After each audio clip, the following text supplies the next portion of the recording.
Welcome to the Body, Mind, Soul miniseries, featuring a special episode 376, Part 4, dedicated to the relationship between anxiety and bulimia.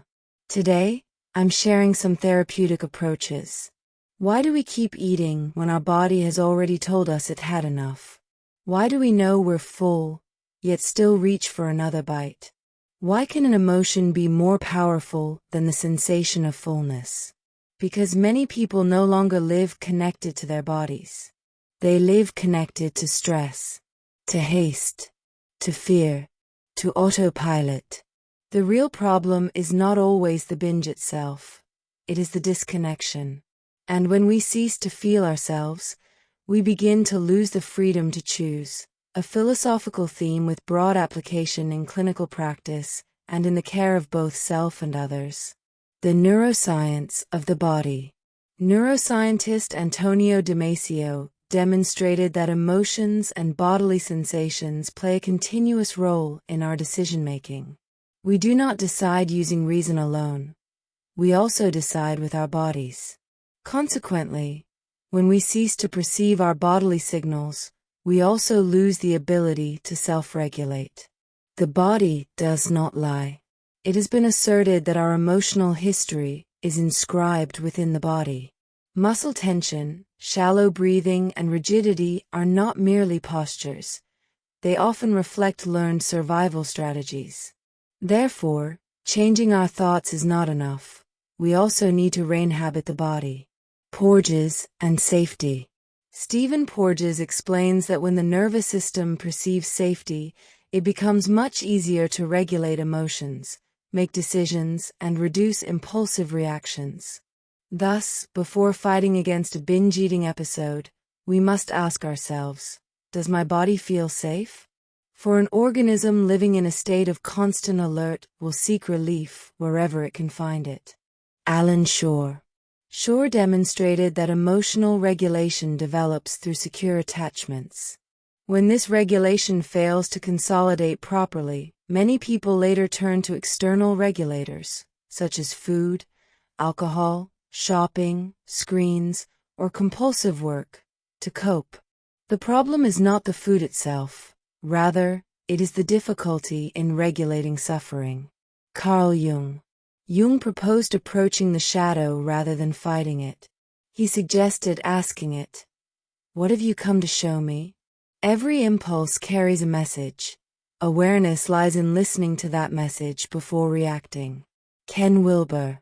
Here, a fundamental distinction arises. While Jung engages in a dialogue with the shadow, Wilber invites us to expand the level of consciousness from which we observe it. We are not our thoughts, our emotions, or our impulses. We are also the consciousness capable of observing them. And when the observer emerges, freedom follows. Taoism and traditional Chinese medicine. Taoism teaches that excess is a sign of a loss of harmony.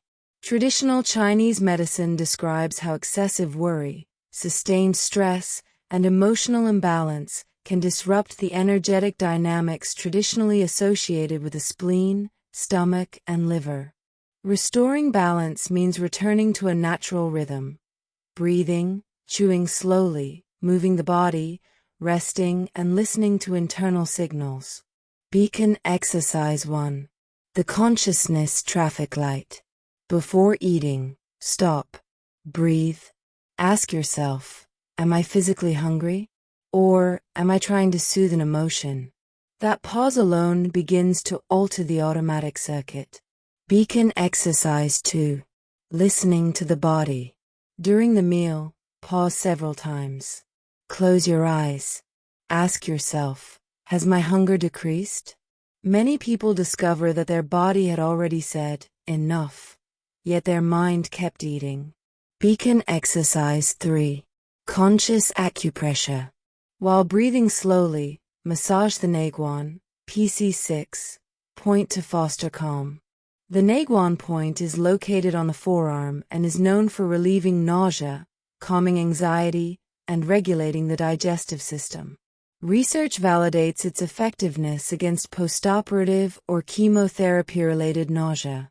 Also, stimulate the Intang, Yex, HN3 point to promote relaxation.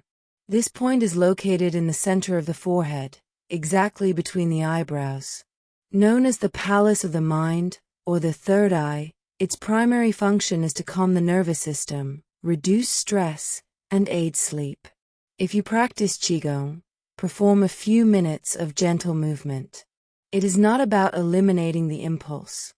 It is about creating the space needed to make a choice. Beacon Exercise 4. Entering the shadow. Write for 5 minutes. What is my binge eating trying to tell me today? Do not correct. Do not judge. Just write. Then read the text. You will often discover that the hunger did not originate in the stomach. Beacon Therapy. True recovery begins when we integrate the body, energy, nervous system, emotions, the shadow, relationships, and consciousness. We do not seek to control a symptom. We seek to regain the ability to govern our own lives. Beacon Insight. Every time you reconnect with the sensation of your body, you reclaim a part of your freedom. 2 Beacon Quotes for you. 1. Compulsion begins when we stop feeling. Freedom begins when we inhabit our bodies once again. 2. For years, we were taught to control the body. Pharaoh proposes something different. Learning to listen to it. Because a body that is truly heard has far less need to scream. Watch the videos related to this topic.